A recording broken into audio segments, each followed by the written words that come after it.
So, having just fought the the monkey pad, it just grabs onto anything it can find that's magnetic, like my cheap Chinese knockoff Swiss Army knife. In any case, the camera is now pretty low, which is weird, and not got that right. Not very stable. Okay, let's try to stabilize a little.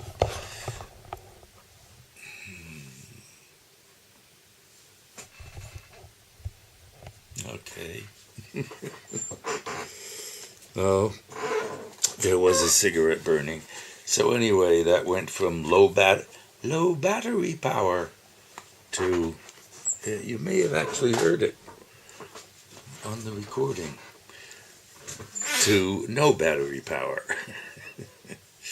But I had 3 standby, so anyway, my gratin or whatever. Well, on the very top, there's a mixture of tilsit and something, I don't know what the hell, but specifically kind of ground up little worms of mixed cheese for pizza and gratin. So I used, maybe 50 grams of that on top, where things were already overflowing pretty much before I even started. So innovations, or quasi-innovations, rather than greasing the bowl of this glass baking dish, I lined it with single thicknesses of bacon that I had cut off, left behind earlier today when I had bacon and eggs. For the bacon and eggs, I cut off around half, a little less than half of the strip of all 10 or so strips, and cooked them double thick.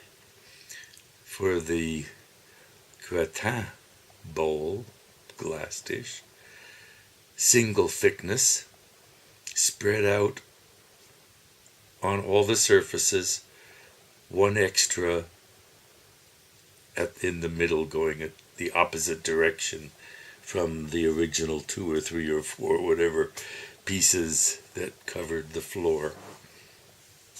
So. Then slices of potato.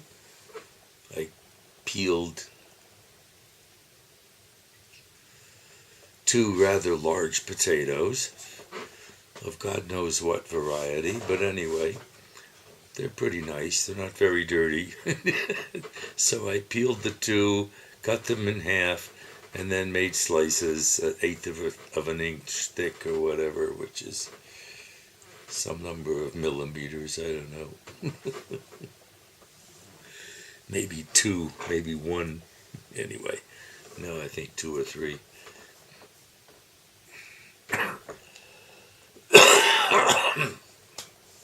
Two or 3 millimeters, probably 3. More or less. And spread them out.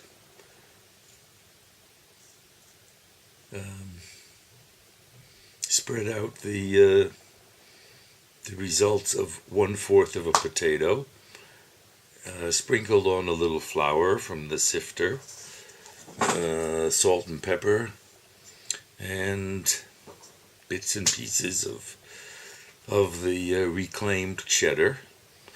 Then another layer of potatoes, and so on till the top, where it was bulging a little, but nevertheless covered the top with the tilsit or whatever these worm-shaped pieces of cheese designed for sitting on something and melting like a pizza. Anyway, and before putting on that cheese, I filled it with milk. Oh, I threw in a little butter at each level. Flour, salt, pepper, and butter. And I had not found the nutmeg, otherwise I would have used some as suggested by the recipe, but I didn't find it until too late. So anyway, I think 4 layers like this. Oh, and an onion, smallish onion, sliced in half, and then into thin slices, like 1 or 2 millimeters, and added into the cheese layer, and on the lower levels. So there's onion, and anyway,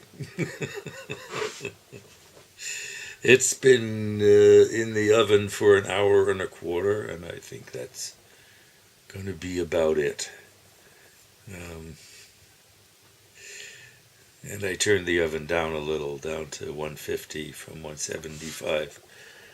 It should stay hot, but shouldn't brown the cheese any more than it already is. The top cheese is nicely browned, and so now the only risk that I see is, well, 2 risks. That it will get browner, and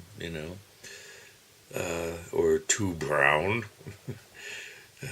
on the one side, and on the other side that the potatoes will still be raw. Frankly, since I don't really have experience with this technique and these potatoes especially,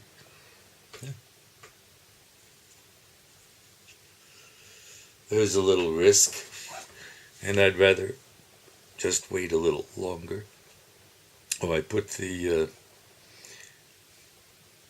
glass cooking dish into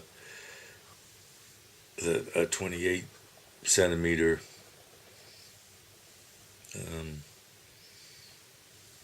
frying pan with metal handles so that it can go into a hot oven, and that's to catch the drips, because I know it'll drip.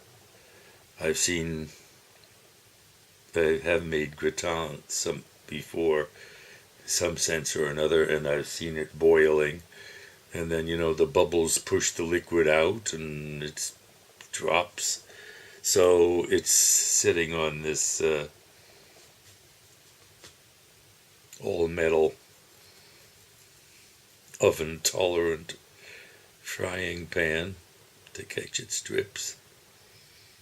And I'll check it again now.